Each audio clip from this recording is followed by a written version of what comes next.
Provided by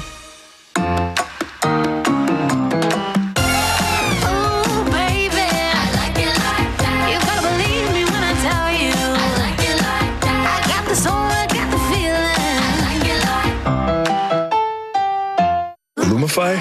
It's kind of amazing. Wow. Lumify eye drops dramatically reduce redness. In 1 minute. And look at the difference. My eyes look brighter and whiter for up to 8 hours. Lumify really works. See for yourself. Lumify.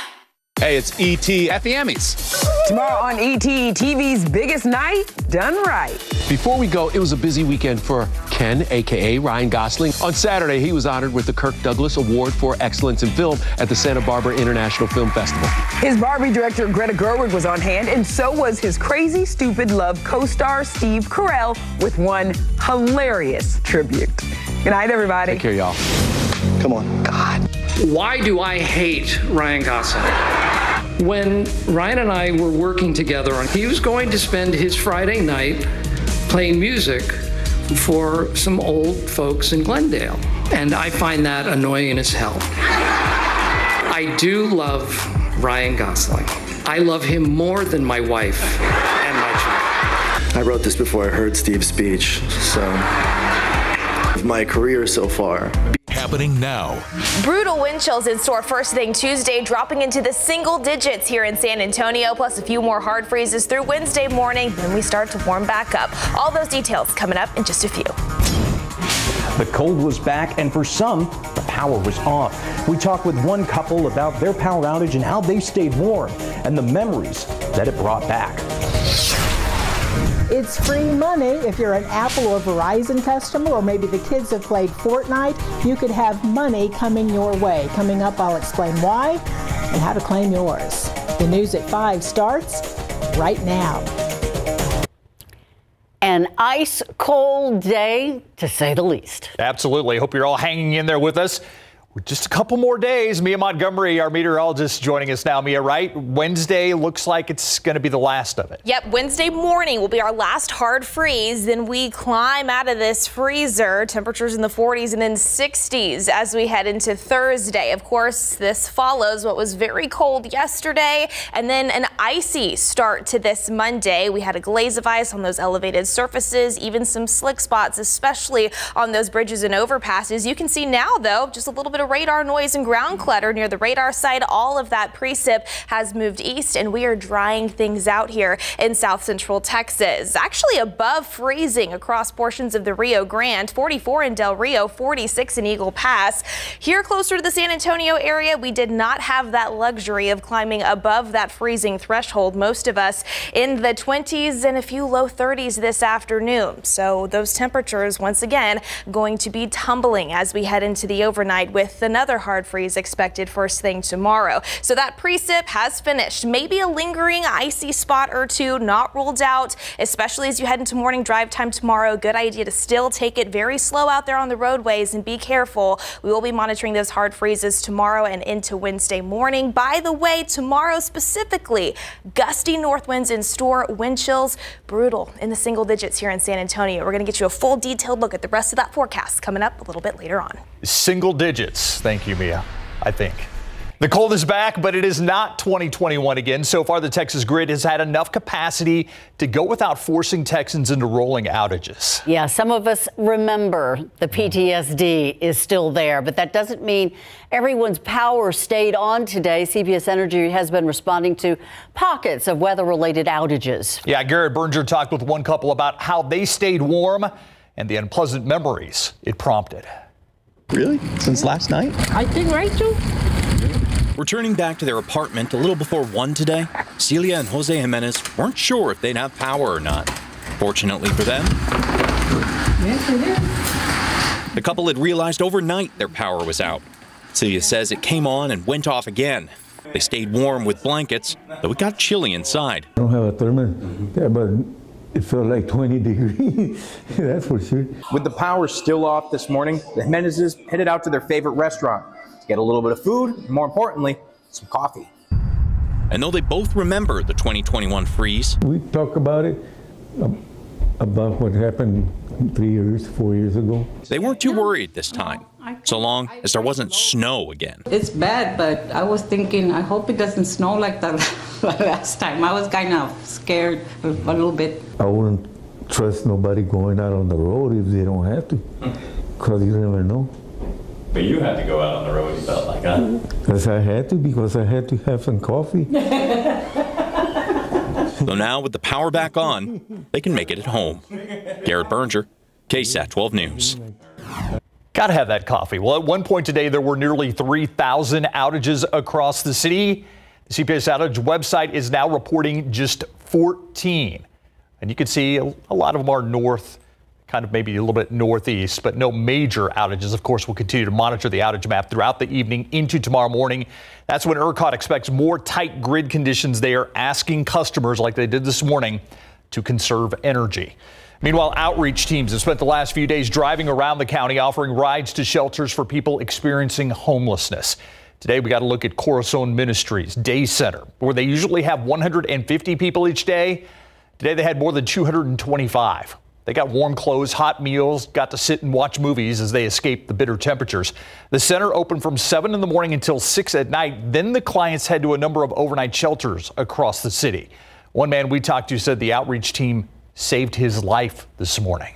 I was frozen on the sidewalk, and they stole my shoes. He got me shoes, and he got me set up in here for right now too, because it was really, really cold.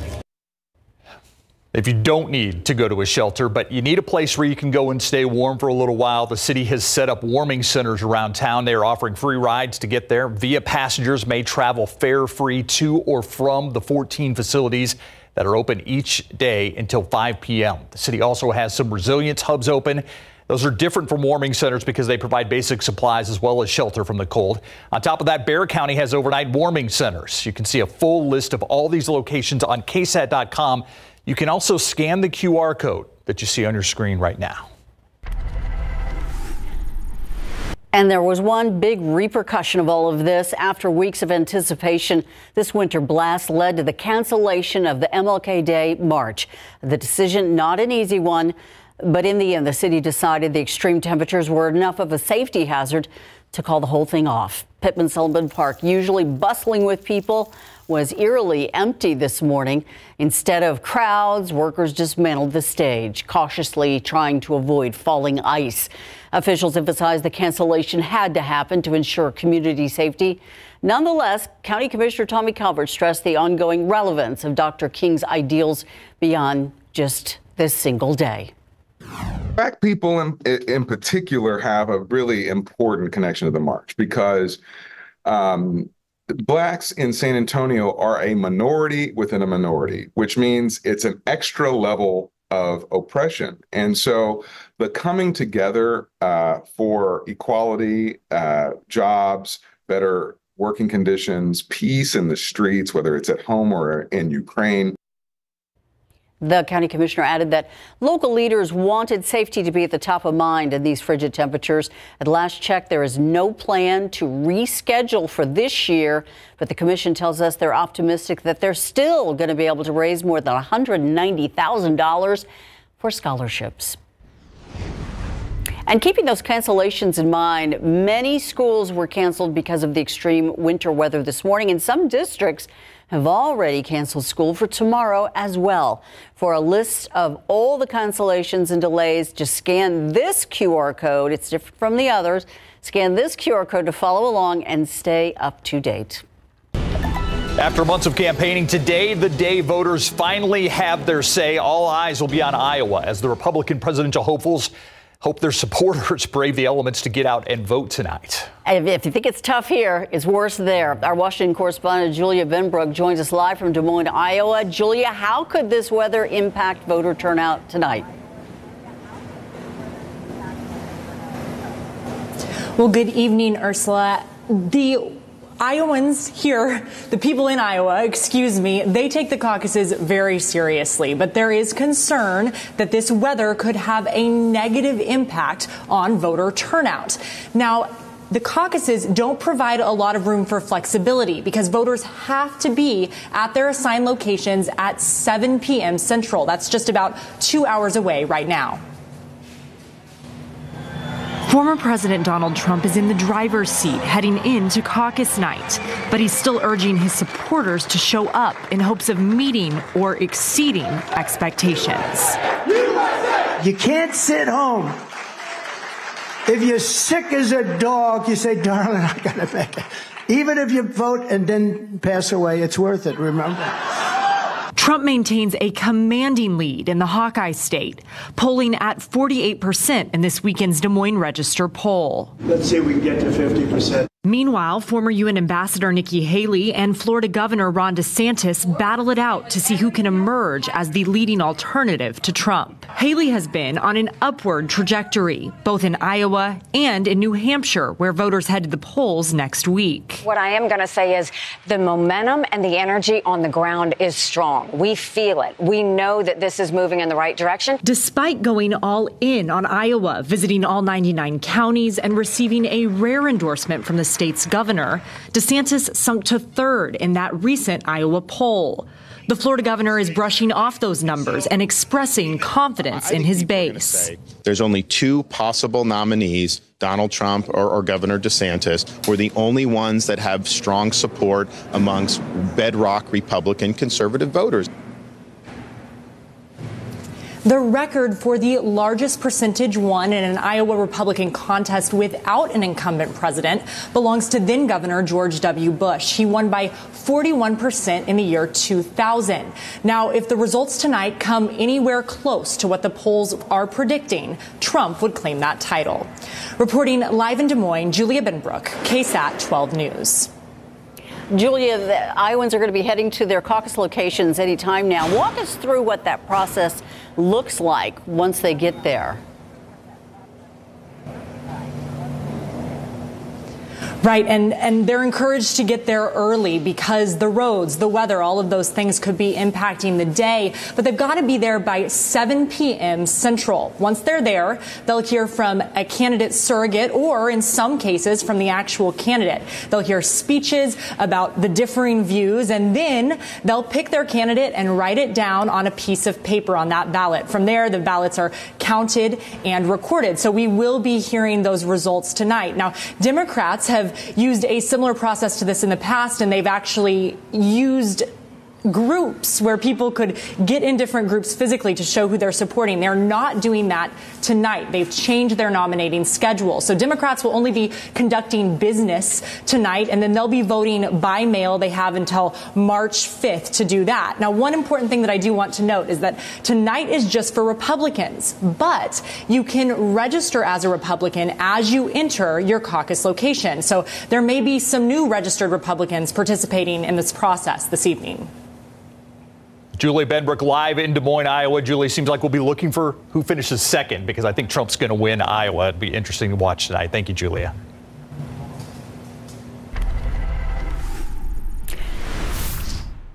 Taking a look outside with our TransGuide cameras.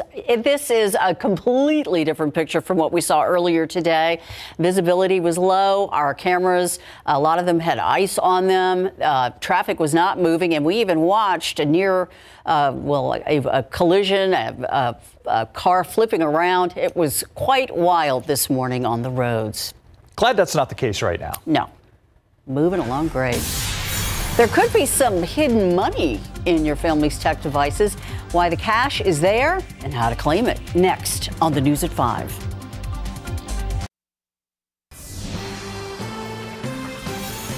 If you're an Apple or Verizon customer, or if your kids play Fortnite, you could have some money coming your way. It's all because of different class action lawsuit settlements. 12 Decides Marilyn Moore says it's up to you, though, to claim your cash.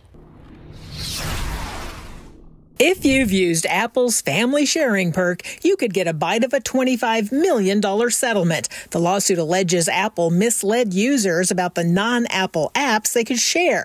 Apple denies it, but if you had a family sharing program between June 21st, 2015 and January 30th, 2019, you may be eligible to file a claim for up to $30. The deadline is March 1st. Hello, Verizon customers. You could pocket up to $100 because of a $100 $100 million settlement. That lawsuit alleges Verizon deceptively charged administrative fees. Verizon denies it, but if you had a postpaid plan between January 1st, 2016 and November 8th, 2023 and paid the fees, you have until April 15th to file a claim. You can check the settlement website to see if you qualify. And here's a win for Fortnite gamers. Epic Games has agreed to pay $245 million after the FTC sued, accusing the company of tricking people, including kids who are really into this game, into making unwanted purchases in the game. The deadline to apply for a refund is February 29th. So how do you file a claim? It's easy online, and we have links on our website. Now remember Apple's battery gate? People who filed claims in that lawsuit are now receiving their $92. Marilyn Moritz, KSAT 12 News. All right.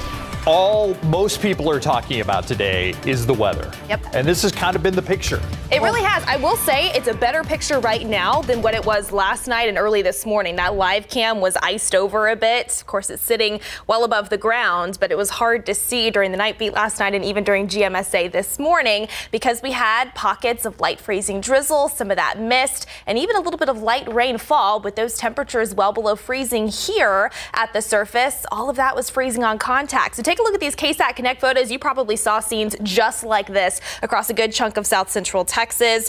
Iced over windshields, decks a little slippery, grills, street signs, things like that. Just had that light icy glaze. Likely needed to take the ice scraper to it or wait a few minutes for all of that to start thawing out. Again, we did not climb above freezing today here in San Antonio. I just did some math. So far, we're at hour 34 below freezing. I think by the time all is said and done, we'll spend about 55 to 56 hours below freezing here in town before we start to warm things up ever so slightly starting tomorrow afternoon. By the way, I've had a lot of people ask, why are road conditions improving when we did see some ice this morning and temperatures have not climbed above 32 degrees? That's because we have a bit of a breeze out there as well as some dry air. That's actually causing some of those pockets of ice to sublimate, essentially going from a solid to a gas. So that's why road conditions are getting better, but still a few stubborn spots, slick spots, will be possible this evening and even still tomorrow morning, especially on those elevated roadways. So still,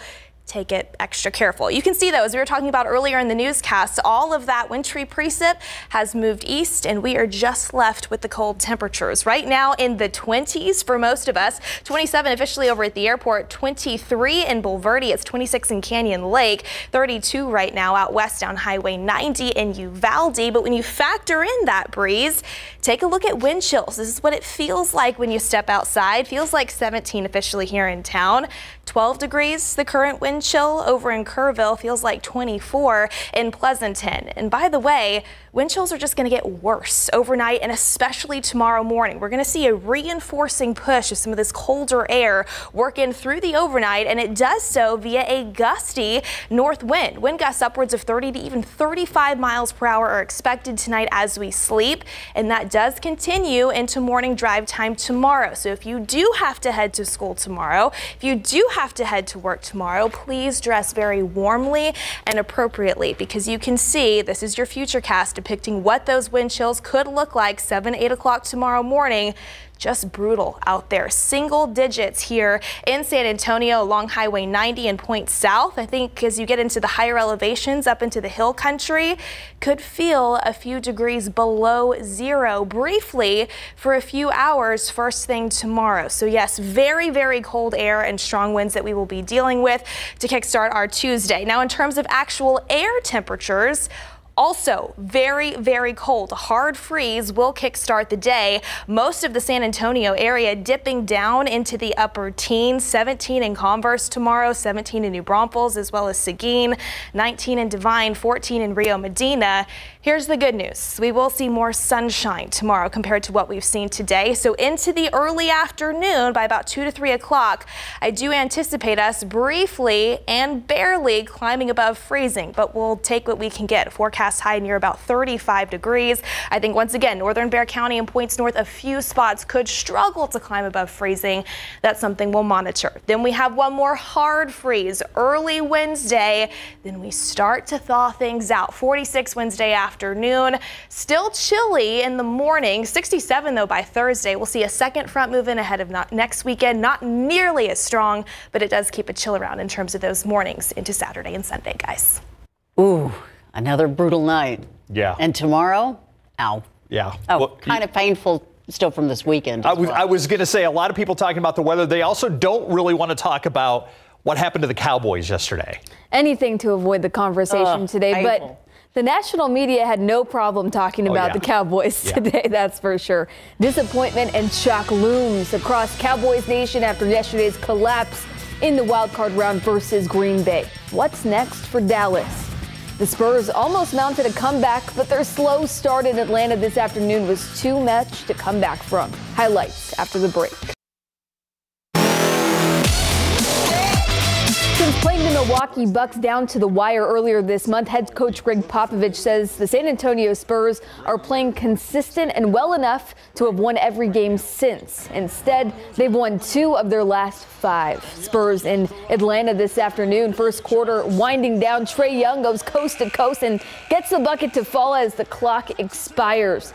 San Antonio goes down big. Young shooting lights out for Atlanta in this game, knocking it down from the logo that time. The Spurs were outmatched in the first half, but San Antonio kicked it into gear out of the intermission. Victor Wembanyama goes behind the back and finishes with a thunderous dunk. Wembanyama went off in the second half, helping the Spurs bring the game within 6 points, but the first half hole proved to be too much to come back from. Hawks win 109-99. Wemby finished with 26 points, 13 boards, and 5 blocks. Young dropped 36 points. Football coverage brought to you by Davis Law Firm. The Dallas Cowboys put forth one of the worst playoff performances in franchise history to the Green Bay Packers yesterday. I got into town this afternoon from the game, and I said last night on Instant Replay, it was stunning to see a team basically have no real explanation as to why they looked so unprepared. Not to mention the expectations were high this year for Dallas, and all season long the Cowboys told us this was their year. But now Dallas is facing yet another long offseason, and the future of head coach Mike McCarthy is the most immediate question. Here's what Cowboys owner Jerry Jones said after the game. This seems like the most painful because we all had such great expectation and we had hope for this team. I won't get into any of the addressing of any aspects of it, any part of it, from the coaching to the players to what's around the corner. That's all we know at this point regarding McCarthy and his standing with the Cowboys. Meanwhile, defensive coordinator Dan Quinn has 4 interviews set up with NFL teams for a head coaching jobs. All right, the NFL wildcard round wraps up today. Here's an update on the AFC wildcard round. Bills up 21-7 on the Steelers in the third quarter. The final NFC wildcard game between the Eagles and Bucks kicks off tonight at 7:15 here on KSAT 12. All right. A lot of questions about the head coach. Lots. And the quarterback. Yes. And the defense. Keep it going. Yeah. Everything. Only got a few minutes left in the show, though. All right. Stop there. All right. We'll be right back. Here's another look at your Tuesday. Plenty of sunshine, but a very cold and windy start with those wind chills in the single digits here in town. Air temperatures in the teens, warming up to about 35 as we head into Tuesday afternoon. By the way, with that information that came down from ERCOT, CPS Energy also issuing tomorrow as a yellow day, asking for more conservation between about 6 to 9 o'clock per their statements. We'll monitor that. Another hard freeze into early Wednesday. Then we start to warm things back up, and another front makes for windy conditions on Friday. Maybe a few rain chances early next week. Couple more days. We can do it, y'all.